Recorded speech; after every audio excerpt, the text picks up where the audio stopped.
Wetin just drop today go shock you. Make you no scroll past this one.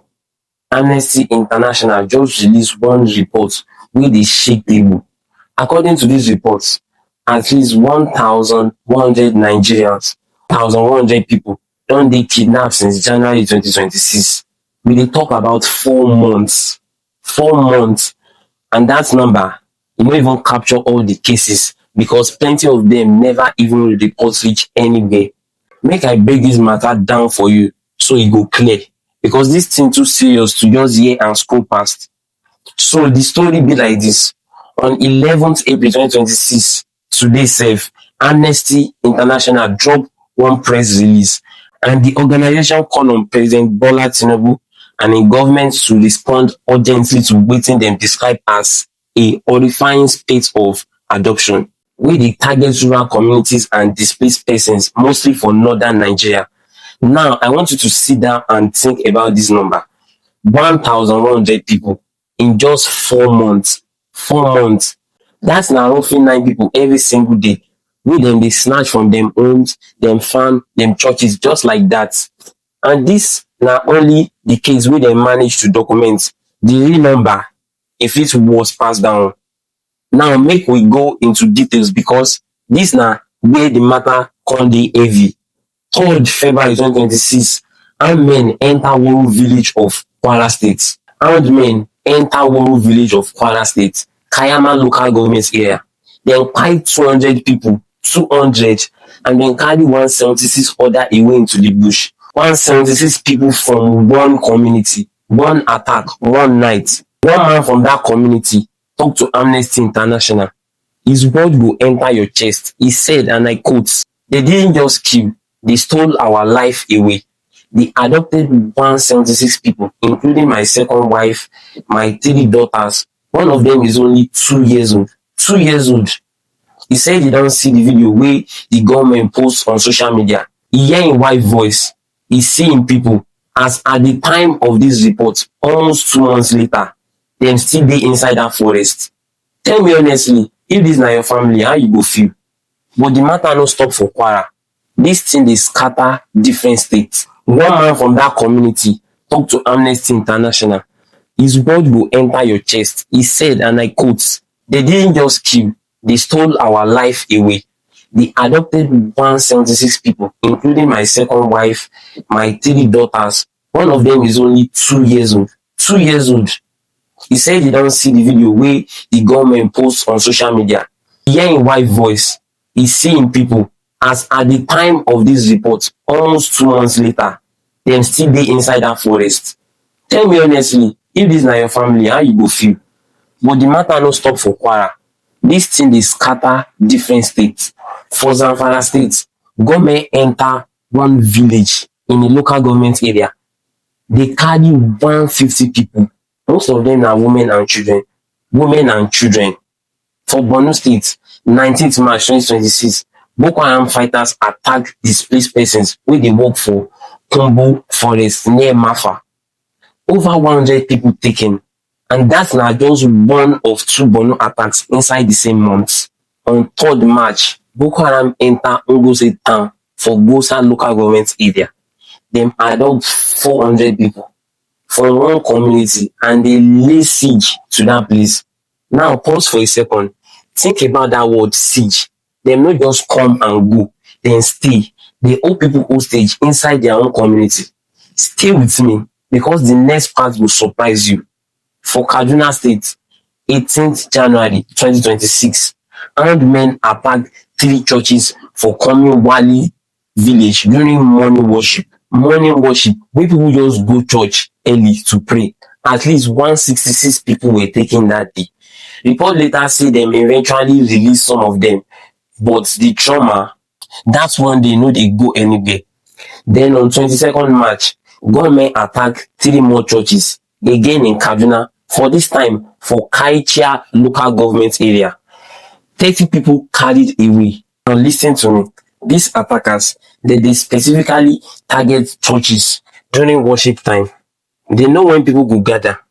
They plan it. Niger State, 3rd January 2026, 57 people were taken from Kasuwan Daji community.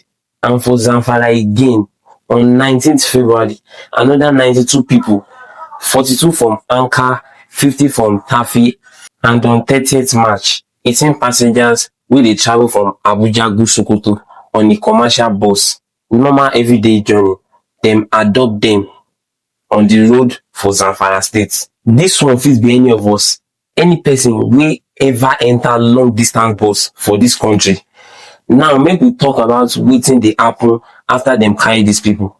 According to Amnesty International, the victims are frequently tortured, starved, some suffer amputation, women and girls dey get raped, and some people dey forced to watch atrocities or even participate.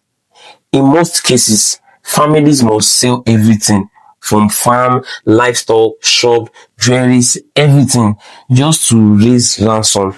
And if they no fit gather the money, some victims get killed, some disappear, others just dey tortured more as punishment. Dis one no be security problem alone, dis na humanitarian crisis.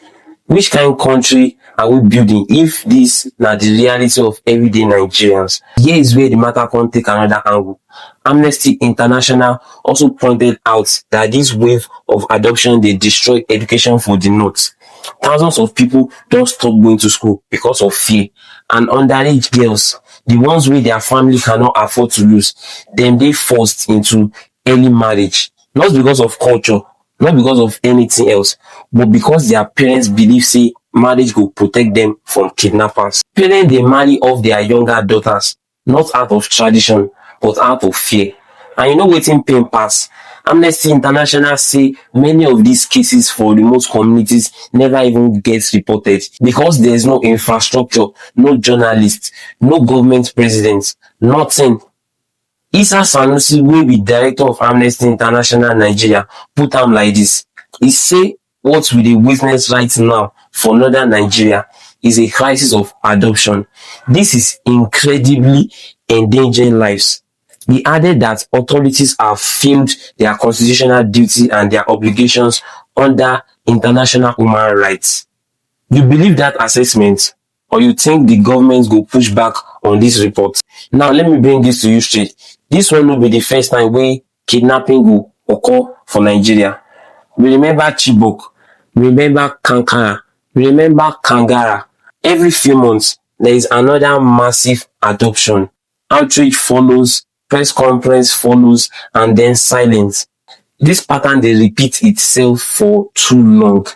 Amnesty International themselves acknowledge this. They say many of these affected communities have for years endured repeated attacks by armed groups. This thing no start yesterday, but e don reach the point where e no fit longer be ignored. The organization is directly calling on Tinubu's administration to act urgently, not tomorrow, not after election, now. Because while politicians dey give speeches, real people, farmers, mothers, children, bus conductor dey disappear into forest every single day. Now I want to ask you something serious. We dey talk about 1,100 people for 4 months. We dey talk about families wey don sell everything just to get their pikin back. We dey talk about 2-year-old babies inside a forest somewhere in Nigeria now. And the government's response, e no even reach the level of this crisis. So wetin government suppose do differently?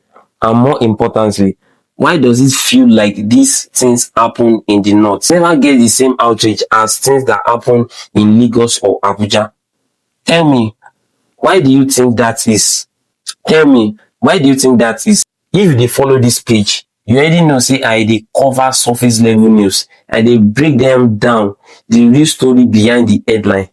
Subscribe to my YouTube channel so you no go miss the next updates on this matter, because this story no done yet. As more details dey come out, we will dey continue to follow am together.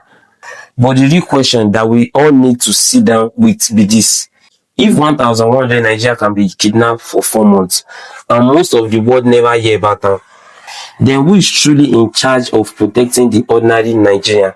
Drop your answer for the comments. I wan hear your honest thoughts.